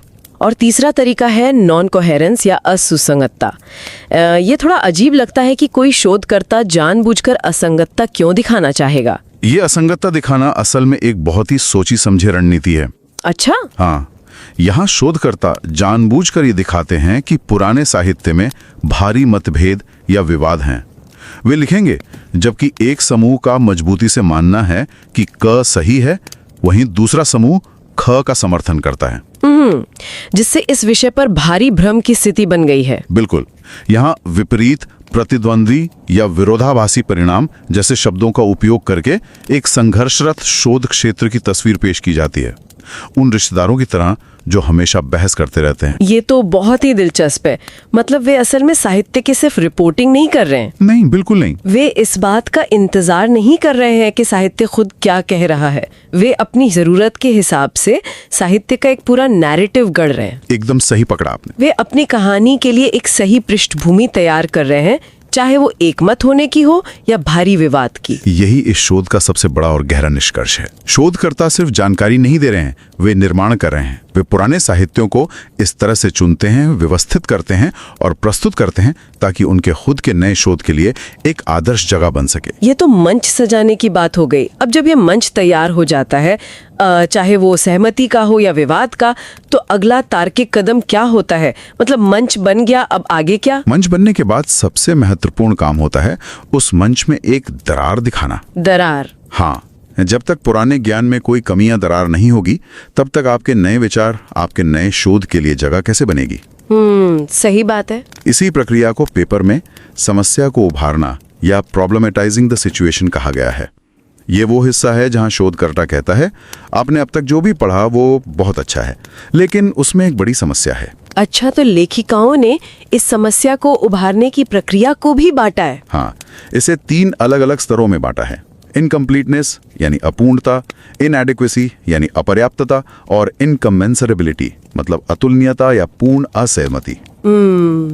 अगर इसे श्रोताओं के लिए किसी आम जीवन के उदाहरण से जोड़ा जाए, जैसे किसी फिल्म की समीक्षा, तो इसे समझना बहुत आसान हो जाएगा। बिल्कुल, कोशिश करते हैं। मान लीजिए पहला स्तर है अपूर्णता या इनकम्प्लीटनेस। क्या ये किसी फिल्म के बारे में ऐसा कहने जैसा है कि फिल्म बहुत शानदार थी, निर्देशन अच्छा था, लेकिन इसमें अंत में एक पोस्ट क्रेडिट सीन की कमी रह गई जो पूरी कहानी के रहस्य को सुलझा देता? अरे वाह, ये एक बहुत ही शानदार तुलना है। अपूर्णता वास्तव में समस्या उभारने का सबसे विनम्र तरीका है। यहाँ शोधकर्ता पुराने साहित्य का पूरा सम्मान करता है। वह पेपर में इस तरह लिखता है कि पिछला शोध अपने आप में बहुत उपयोगी और ज्ञानवर्धक है, लेकिन इसमें एक विशेष संदर्भ या स्थिति का अध्ययन छूट गया है जिसे यह नया शोध पूरा करेगा। बिल्कुल। यहाँ भाषा बहुत ही संभल के इस्तेमाल होती है, जैसे हालांकि अभी तक यह स्पष्ट नहीं है या इस विशेष क्षेत्र में और शोध की आवश्यकता है। यह ज्ञान की एक बड़ी दीवार में अपनी एक ईंट और जोड़ने जैसा है। और दूसरा स्तर अपर्याप्तता या इनएडिक्वेसी है। अगर फिल्म वाले उदाहरण पर वापस आएं, तो ये किसी दर्शक से यह कहने जैसा है कि आपने जो फिल्म देखी वो 2D में थी, कहानी तो आपको समझ आ गई, लेकिन इस फिल्म का असली अनुभव और गहराई तो 3D चश्मे के बिना अधूरी है। बिल्कुल सटीक। यानी आप कह रहे हैं कि देखने का नजरिया ही अपर्याप्त था। हाँ, अकादमिक लेखन में अपर्याप्तता का अर्थ है कि पुराने शोधकर्ताओं ने जिस दृष्टिकोण या लेंस से समस्या को देखा है वो दृष्टिकोण ही काफी नहीं है। कोई उदाहरण? जैसे मान लीजिए कि किसी संगठन के व्यवहार पर अब तक केवल आर्थिक नजरिए से काम हुआ हो, तो नया शोधकर्ता आकर कहेगा कि आर्थिक नजरिया अपनी जगह ठीक है, लेकिन जब तक हम इसके सामाजिक या मनोवैज्ञानिक पहलू को नहीं देखेंगे तब तक ये समझ अपर्याप्त है। अच्छा, यानी यहाँ शोधकर्ता साहित्य में केवल एक ईंट नहीं जोड़ रहा। नहीं, वो साहित्य को देखने का एक नया चश्मा पेश कर रहा है। ये तो फिर भी एक तार्किक और संयमित बहस लगती है। लेकिन जो तीसरा स्तर है, इनकमेंसुरेबिलिटी या पूर्ण असहमति, ये तो फिल्म के उदाहरण में ऐसा कहने जैसा हो गया कि निर्देशक का पूरा विजन ही कचरा है, कहानी बकवास है, हमें इस पूरी फिल्म को जड़ से उखाड़कर दोबारा से शूट करना पड़ेगा। हाँ, कुछ वैसा ही। लेकिन विज्ञान में तो तथ्यों, निष्पक्षता और तटस्थता की बात होती है। ये पूर्ण असहमति वाला तरीका तो किसी राजनीतिक बहस जैसा आक्रामक लगता है। लगता तो है। तो क्या अकादमिक दुनिया में वैज्ञानिक सच में एक दूसरे के दशकों के काम को इतनी बेरहमी से पूरी तरह खारिज कर देते हैं? क्या ये विज्ञान में कृत्रिम विवाद पैदा करने जैसा नहीं है? ये प्रतिक्रिया बहुत ही स्वाभाविक है। विज्ञान में निष्पक्षता एक आदर्श है, लेकिन जब वैज्ञानिक अपने नए और क्रांतिकारी विचारों को मनवाना चाहते हैं तो ये संघर्ष थोड़ा आक्रामक हो सकता है। हालांकि ये आक्रामकता सड़क की लड़ाई जैसी नहीं होती, ये बहुत ही शालीनता के आवरण में लिपटी होती है। वे सीधे तौर पे कभी नहीं कहेंगे कि आपका काम गलत है। तो फिर वे कहते कैसे हैं? वे बिना आक्रामक दिखे शालीनता के आवरण में एक दूसरे को आप गलत हैं कैसे कहते हैं? वे डेटा और नए सबूतों के पीछे छिपकर प्रहार करते हैं। वे लिखेंगे, इन नई साक्ष्यों ने हमें पुरानी मान्यताओं पर गहराई से पुनर्विचार करने के लिए मजबूर कर दिया है। अच्छा। या वे कहेंगे, मौजूदा विचार इस बात का गलत वर्णन कर सकते हैं कि असल दुनिया में फैसले कैसे लिए जाते हैं। वे सीधी लड़ाई से बचते हुए तथ्यों के कंधे पर बंदूक रखकर पुरानी मान्यताओं की नींव हिला देते हैं। मतलब ये एक मखमली दस्ताने के अंदर लोहे का मुक्का छिपाने जैसा है। बिल्कुल, बहुत ही सटीक बात कही आपने। ये शब्दों और भाषा का बहुत ही खूबसूरत लेकिन खतरनाक जाल है। हाँ, ये तो है। अब जब ये स्पष्ट हो गया है कि शोधकर्ता अपने पेपर में क्या चालें चलते हैं और कैसे सुसंगतता और समस्या का ताना बाना बुनते हैं, तो एक बड़ा सवाल ये उठता है कि इस पेपर की लेखिकाओं ने, लॉक और गोल्डन-बिडल ने, पर्दे के पीछे का ये मनोविज्ञान कैसे खोजा? उनकी कार्यप्रणाली जानना चाहते हैं आप? हाँ, उनकी मेथोडोलॉजी क्या थी? उन्होंने इसके लिए एक बहुत ही जटिल और ठोस वैज्ञानिक विधि का उपयोग किया, जिसे ग्राउंडेड थ्योरी कहा जाता है। उन्होंने ये विश्लेषण करने के लिए 2 बेहद प्रतिष्ठित journals, academy of management journal और एडमिनिस्ट्रेटिव साइंस क्वार्टरली में 1976 से 1996 के बीच प्रकाशित 82 क्वालिटेटिव केस स्टडीज की प्रस्तावनाओं का गहराई से अध्ययन किया। 82 केस स्टडीज? हाँ, और उन्होंने कुल 353 पृष्ठों के प्रकाशित टेक्स्ट को शब्दशः पढ़ा और उसका विश्लेषण किया। बाप रे! लेकिन ये ग्राउंडेड थ्योरी असल में क्या है? क्या ये सिर्फ बहुत सारा टेक्स्ट पढ़ने का एकेडमिक नाम है? नहीं, ये सिर्फ पढ़ना नहीं है। इसे ऐसे समझा जा सकता है, मान लीजिए आपको एक जंगल के बारे में जानना है। ठीक है। एक तरीका है कि आप पहले से घर पर एक नक्शा बनाएं और फिर जंगल में जाकर उसे सच साबित करने की कोशिश करें। ग्राउंडेड थियरी इसके बिल्कुल उलट है। अच्छा। तो इसमें क्या करते हैं? आप बिना किसी पूर्व धारणा के जंगल में जाते हैं, एक एक पेड़ को देखते हैं और फिर उन पेड़ों के पैटर्न से ये तय करते हैं कि जंगल का आकार कैसा है। यानी लेखिकाओं ने कोई पहले से सिद्धांत नहीं बनाया था? बिल्कुल नहीं, उन्होंने भाषा के पैटर्न को टेक्स्ट से खुद उभरने दिया। बहुत खूब। और उन्होंने सिर्फ क्वालिटेटिव या गुणात्मक रिसर्च पेपर्स को ही क्यों चुना? मात्रात्मक या डेटा आधारित पेपर्स में योगदान साबित करने का तरीका क्या अलग होता है? ये बहुत ही महत्वपूर्ण सवाल है। मात्रात्मक पेपर्स में ना पी वैल्यू जैसी चीजें होती हैं। श्रोताओं के लिए स्पष्ट कर दिया जाए कि पी वैल्यू डेटा विज्ञान में एक तरह की गणितीय मोहर है, एक मैथमेटिकल स्टैंप ऑफ अप्रूवल जो साबित करती है कि आपका डेटा महत्वपूर्ण है। हाँ, सही बात है। लेकिन क्वालिटेटिव रिसर्च में जहां आप लोगों के अनुभवों या किसी कंपनी के व्यवहार का अध्ययन कर रहे हैं, वहां ऐसी कोई गणितीय मोहर नहीं होती। तो वहां वे कैसे साबित करते हैं? वहां आपको अपने काम का महत्व सिर्फ और सिर्फ शब्दों, तर्कों और अपनी भाषा की बुनावट के जरिए ही साबित करना होता है। इसलिए वहां ये भाषाई कूटनीति सबसे गहरे और स्पष्ट रूप में दिखाई देती है। यह स्पष्टीकरण हर व्यक्ति के लिए आंखें खोलने वाला है जो शोध पढ़ता या लिखता है। बिल्कुल। इस पूरी चर्चा से जो निष्कर्ष निकलकर सामने आते हैं वे शिक्षाविदों और व्यावसायिक दुनिया दोनों के लिए गहरे मायने रखते हैं। जो शिक्षाविद या नए शोधकर्ता हैं उनके लिए ये समझना आवश्यक है कि किसी शोध पत्र का इंट्रोडक्शन केवल पुराने तथ्यों का एक नीरस विवरण नहीं होता। हाँ, वो एक बौद्धिक अनुनय है, इंटेलेक्चुअल परसुएजन, दुनिया को अपनी बात मनवाने की कला। आपको केवल डेटा इकट्ठा नहीं करना है, आपको एक कहानी कहनी है। और ये बात केवल शिक्षाविदों तक ही सीमित नहीं है ना? बिल्कुल नहीं, प्रैक्टिशनर्स और प्रोफेशनल्स के लिए भी ये बेहद उपयोगी अंतर्दृष्टि है। जब भी आप किसी कंपनी की व्यावसायिक रिपोर्ट, कोई पॉलिसी प्रपोजल या बाजार विश्लेषण पढ़ते हैं तो आपको ये देखना चाहिए कि लेखक किस तरह पुराने बाजार के डेटा को अपने पक्ष में पेश कर रहा है। मतलब बिटवीन द लाइंस पढ़ना सीखना होगा। बिल्कुल। आपको ये देखना होगा कि लेखक कैसे पहले अपूर्णता या अपर्याप्तता दिखाकर एक समस्या खड़ी कर रहा है ताकि वो अपने नए प्रोडक्ट, विचार या रणनीति को एक अनिवार्य समाधान के रूप में आपके सामने बेच सके। सच में ये बहुत ही गहरी बात है। इस चर्चा के अंत में भविष्य के लिए एक विचारोत्तेजक प्रश्न मन में आता है जो श्रोताओं को जरूर सोचने पर मजबूर करेगा। वो क्या? आज के इस तेजी से बदलते दौर में जब एआई टूल्स जैसे चैट जीपीटी या अन्य लार्ज लैंग्वेज मॉडल्स शोध लिखने और ड्राफ्ट करने में भारी मदद कर रहे हैं, तो क्या अकादमिक लेखन की ये सुसंगतता और समस्या उभारने की कला बदल जाएगी? ये एक बहुत ही प्रासंगिक सवाल है।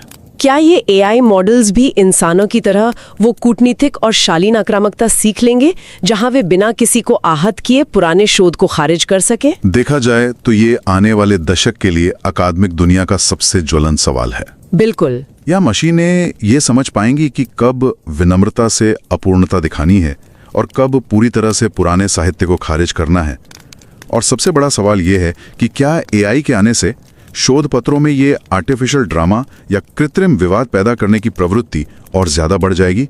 क्योंकि मशीनें हमेशा एक समस्या खोजने के लिए ही प्रोग्राम की जाती हैं। ये ऐसे प्रश्न हैं जिनके उत्तर समय के साथ ही मिलेंगे, लेकिन श्रोताओं के लिए ये सोचने का एक नया नजरिया जरूर है। बिल्कुल सही कहा। उस विशाल हॉल की कल्पना को फिर से याद किया जाए जहां विद्वान बहस कर रहे हैं। अब वो शोरगुल केवल शोर नहीं लगेगा, अब उसमें एक सुविचारित रणनीति, एक कला और एक बहुत ही परिष्कृत बौद्धिक कूटनीति दिखाई देगी। सच में। इस शांत और विचारशील अन्वेषण में साथ जुड़ने के लिए श्रोताओं का हृदय से आभार। ये याद दिलाया जाता है कि प्रतिष्ठित एमिरेटस एफटी और अन्य उत्कृष्ट जर्नल्स के साहित्यों की गहरी चर्चाएं वीकेंड क्लासिक्स में निरंतर जारी रहेंगी। अगली बार तक के लिए विदा।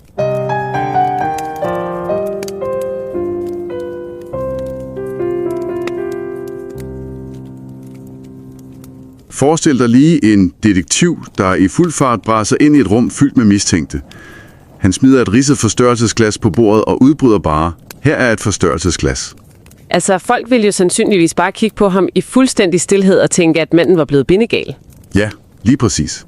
Det ændrer jo ingenting bare at kaste en genstand på et bord, vel? Nej, slet ikke. Men hvis detektiven nu i stedet træder roligt ind, ser intens på forsamlingen og siger: I troede alle sammen, at butleren gjorde det. Men mikrorisserne på dette forstørrelsesglas beviser præcis det modsatte. Ja, så har vi pludselig en historie. Så er der opmærksomhed. Lige netop.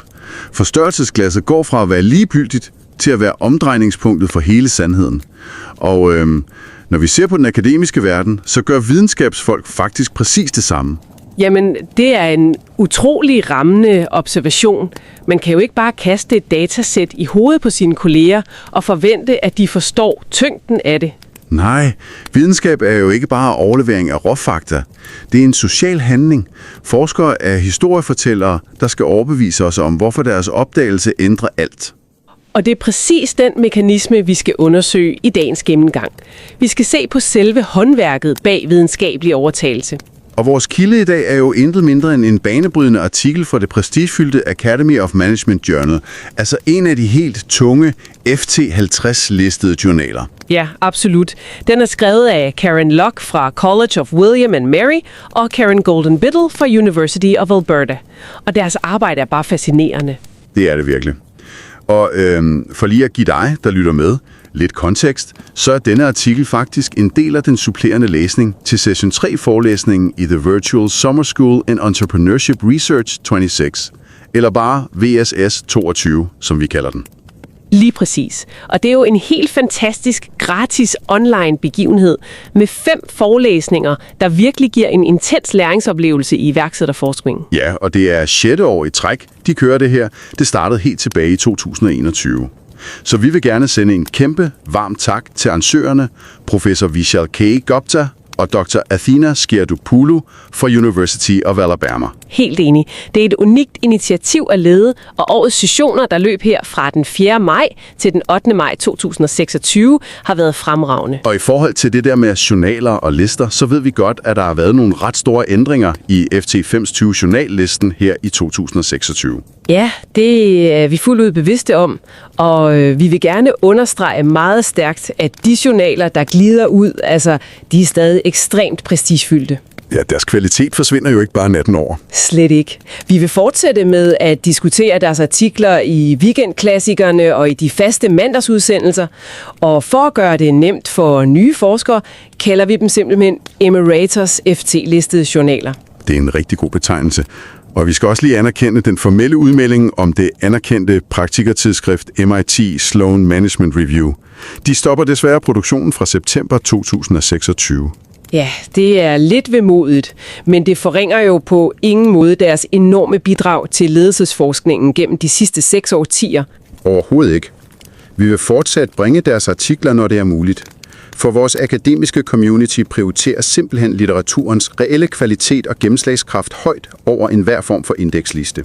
Lige præcis. Kvalitet taler på sig selv. Og tak til dig derude, fordi du lytter med og støtter op om det princip. Ja, tusind tak. Og vi vil virkelig opfordre dig til at tage dig tid til at læse denne her omhyggeligt udarbejdede og peer-reviewede artikel. Linket ligger selvfølgelig i show notes. Men hvis vi skal zoome ind på selve teksten, hvad handler dette papir egentlig om i helt simpelt sprog? Forestil dig, at du er helt ny inden for akademisk forskning og skal til at skrive din allerførste artikel. Ja, hvordan skaber man overhovedet et bidrag?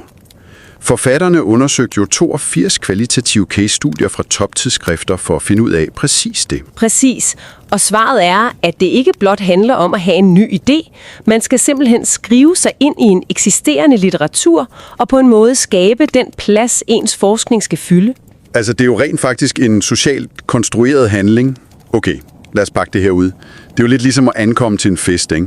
Jo, hvordan mener du?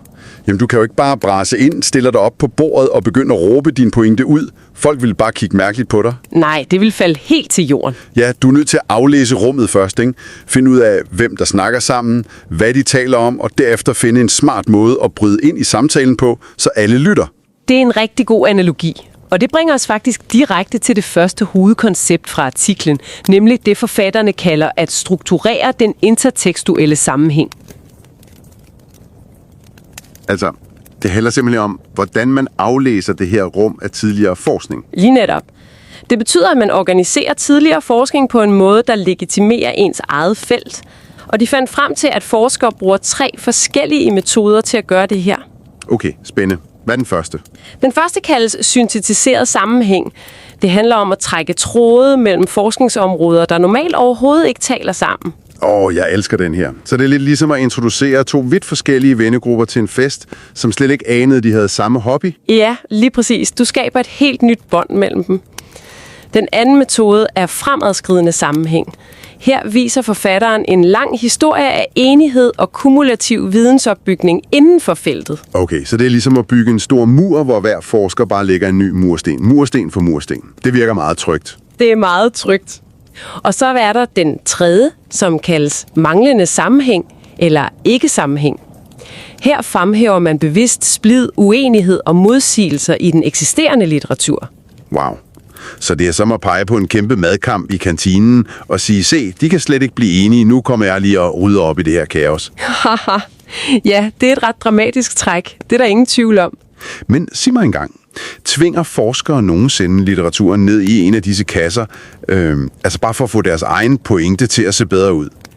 Altså, man skal huske på, at det hele handler om retorik. Det er, som forfatterne siger, ærlige argumenter rettet mod publikum. Så de snyder ikke direkte? Nej, overhovedet ikke. Men ja, de konstruerer bestemt en specifik version af fortiden for at tjene deres nutidige formål. Det er ikke snyd, Det er formidling og historiefortælling. Okay, giver mere mening. Så nu har vi ligesom sat scenen, vi har fundet vores plads til festen og analyseret grupperne.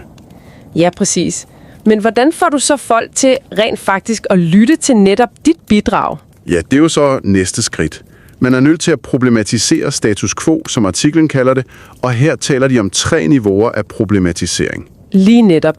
Det første niveau hedder ufuldstændighed. Det er her, man argumenterer for, at litteraturen overordnet set er god, men at den lige mangler en lille detalje. En slags huludfylling. Okay, det virker som en ret blid måde at gøre det på. Hvis jeg skal bruge en restaurantanalogi her, så er ufuldstændighed ligesom at sige, at maden er fuldstændig fantastisk.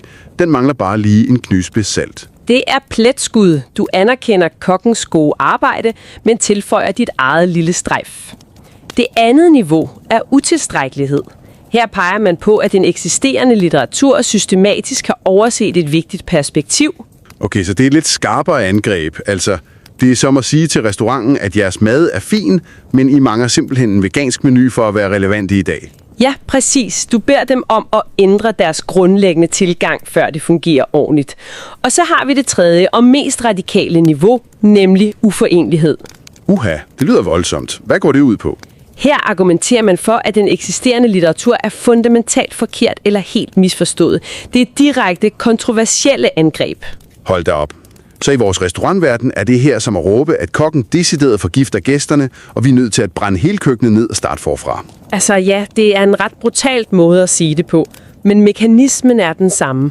Og det er faktisk interessant, for dataene i studiet viser, at niveau 3, altså uforenlighed, er utrolig sjælden. Virkelig. Hvorfor? Er forskere konfliktsky? Jamen videnskab er jo underlagt nogle stærke normer for høflighed. Og angribe etablerede paradigmer så direkte er farligt for karrieren. Du skaber fjender. Selvfølgelig. Reviewpanelet sidder jo der og skal vurdere din tekst. Hvis du lige har kaldt deres livsværk for skrald, så går det nok ikke så godt. Lige præcis. Det kræver et enormt mod og en enorm faglig gennemslagskraft at slippe afsted med. Kun en meget lille brøkdel af de 82 studier tør gøre dette. Det er utrolig fascinerende. Men hvis vi lige skal trække trådene sammen, hvad betyder alt det her egentlig for dig, der lytter med? Uanset om du er akademiker eller praktiker. Jamen, for akademikeren, især nybegynderen, der fjerner det her studium fuldstændig mystikken omkring det at skrive en introduktion. Ja, for det er jo ikke bare et spørgsmål om at held, vel? Nej, slet ikke. Du skal helt bevidst vælge, hvordan du vil konfigurere dine kilder. Vil du bygge en fremadskridende mur af konsensus, eller vil du fremhæve splid? Og man skal også vælge sin problematisering med omhu. Vælger man den blide ufuldstændighed eller den vilde uforenlighed? Det handler jo ikke kun om, hvad du har fundet, men hvordan du retorisk baner vej for det. Præcis. Det er et retorisk værktøj, man kan træne og mestre. Men jeg tænker også på dem, der arbejder ude i industrien. Det her gælder jo fuldstændig lige så meget, når man sidder og læser konsulentrapporter, nyheder eller white papers på sit job. Hvordan tænker du, det kommer til udtryk der? Altså, de bruger jo præcis de samme retoriske tricks for at få deres nye og dyre løsning til at fremstå som fuldstændig unik og livsnødvendig for virksomheden. Ja, det har du helt ret i. De skaber et problem i rapporten, som kun de kan løse. Nemlig. De tegner et billede af et marked i kaos og siger, at alt andet er utilstrækkeligt. Når man kender de her mekanismer, så lærer man at se bagom retorikken. Man bliver ikke snydt så let. Det er en utrolig stærk pointe for praktikeren. Man skal altid spørge sig selv, hvem der har bygget scenen, og hvorfor de har problematiseret den på netop den måde. Helt sikkert.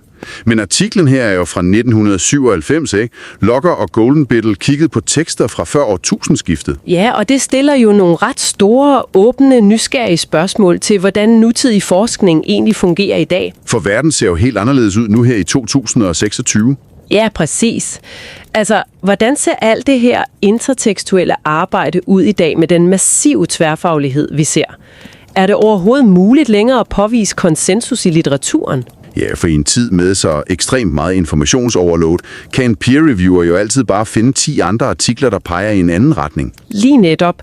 Man kan spørge sig selv, om det er blevet markant sværere at bygge den der fremadskridende mur af enighed, når der er så mange modsatrettede stemmer i dagens akademiske landskab. Det er et rigtig godt spørgsmål til fremtidig forskning. Det er spændende at tænke på, hvordan retorikken måske har måttet tilpasse sig dataalderen. Absolut. Og det understreger bare, at videnskabelig formidling er en levende, dynamisk proces. Og det er en smuk tanke at runde af på. Videnskab er ikke bare kolde, hårde fakta. Det er en smuk, overbevisende dans med sproget og fortiden. Vi har set på, hvordan forskere bevidst bygger alliancer og skaber plads til netop deres eget unikke bidrag. Og de gør det ved at mestre den intertekstuelle sammenhæng og problematisere den med stor strategisk snilde. Præcis.